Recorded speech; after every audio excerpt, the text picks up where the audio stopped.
नमस्कार मंडळी, श्री स्वामी समर्थ.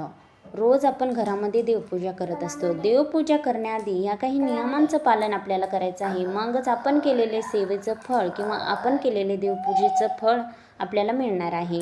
नियम कोणते आहेत? तर पहिला नियम, देवपूजा करण्याआधी बसण्यासाठी आपल्याला आसन जरूर घ्यायचं आहे. जमिनीवर बसून आपल्याला कोणतीच सेवा करायची नाही, कारण आसन जर घेतलं तरच आपली सेवा आपल्याला रुजू होते किंवा आपल्याला पावते किंवा त्या सेवेचं फळ आपल्याला मिळत असतं. दुसरा नियम म्हणजे देवपूजा करण्याआधी देवघरामध्ये आधी दिवा लावून घ्यायचा आहे. दिव्याची वात आपल्याला रोजची रोज नवीनच लावायची आहे, जुनी वात अजिबात लावू नका.